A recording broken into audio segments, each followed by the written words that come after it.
thank the gentlelady from Wyoming. She does a fabulous job, and that's one of the things I enjoy about serving the United States Congress is meeting the congressmen from all the other states that educate me and can educate America about what's going on in their state. What's going on in their state to help meet Americans' energy needs, to help us truly become energy independent, to do all the things that we've talked about here this evening. You know, people back home may say, well, what have y'all done in Congress? What have you done in the House to address these issues? We've sent numerous bills over to the Senate where they languish in Harry Reid's office.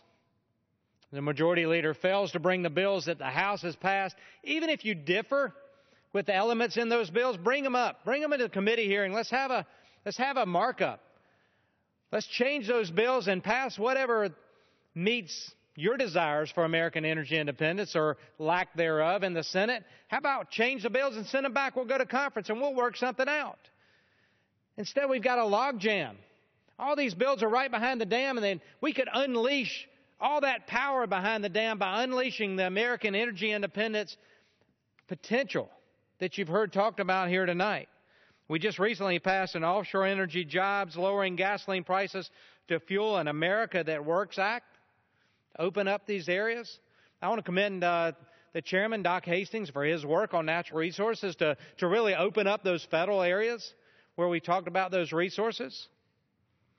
I'd like to give a moment of praise to my Senator Tim Scott, who's got the See Jobs Act, SEA, See Jobs Act, that would address a lot of all the above energy issues that I've got in the Expand Act, the Expand Americans' opportunity to pursue their resources and become energy independent.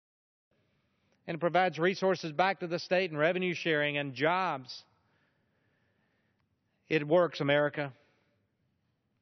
Energy as a segue to job creation. That's what we're here to talk about tonight, is putting Americans to work, meeting our energy needs, using those geopolitical levers that we may have to influence politics around the world to help our friends and allies in Ukraine and in Europe that need America's energy resources, that want America's energy resources.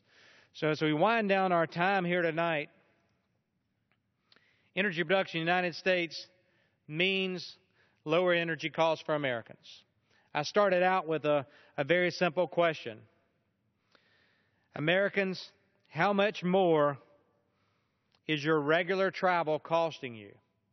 How much more does it cost you to drive from your home to work and back, from your home to school and back, from your home to church and back?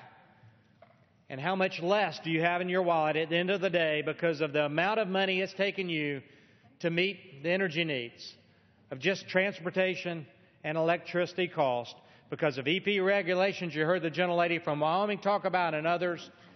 We could do something about it. We could solve it here today by meeting our energy needs, so energy production. That's why the House Energy Action Team is leading on this issue. The gentleman's time has expired. And I appreciate the other colleagues being here tonight. And with that, Mr. Speaker, I yield back the